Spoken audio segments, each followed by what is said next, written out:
Helena জাহাঙ্গীরের ইলেকশনের আশা উপলক্ষে না, আমরা কিন্তু 1 মাস আগেও জানতাম না আমরা দুজন একই প্যানেলে আসবো এবং ইলেকশন করব। আমরা এই ছবি বানাবো, আমরা নির্বাচিত হলেও বানাবো, নির্বাচিত না হলেও বানাবো। এই নির্বাচনে আসলেও বানাতাম, না আসলেও বানাতাম।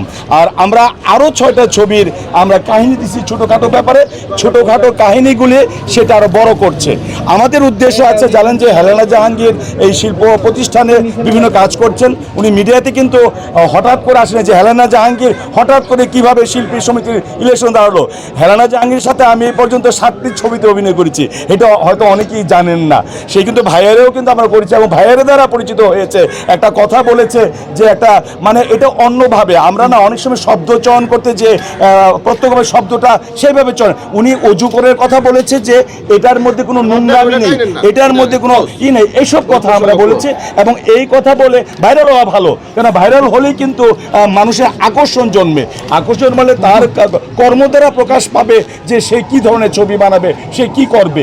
আমরা কাজ করে যাব, আমরা অনেকদিন ধরে বসেছি এবং একটি ছবি তো আমরা ঘোষণা দিলাম যে ইলেকশনের পরপরই দখল, সর্ব জায়গায় দখল চলছে, বেদখল চলছে, দখল চলছে সমাজে, দখল চলছে হৃদয়ে, দখল চলছে ভালোবাসায়, দখল চলছে সংস্কৃতিতে, দখল চলছে সংসারে, দখল চলছে রাষ্ট্রীয় ব্যবস্থাপনায়, দখল চলছে আন্তর্জাতিকভাবে, প্যালেস্টাইনের উপর দখল চলছে। এই দখল নিয়ে একটি ছবি আমরা প্রথম শুরু করবো।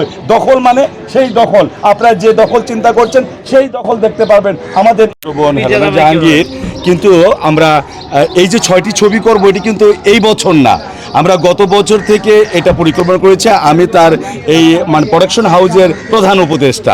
আমি এটার 6টাকে আমাদের বিখ্যাত 6 জন যারা স্ক্রিপ্ট লেখেন তাদের কাছে দিয়েছি, তারা একটা রাফ দিয়েছে 3টা, আমরা ওটা দেখেছি, কিছু সংশোধনী দিয়েছি।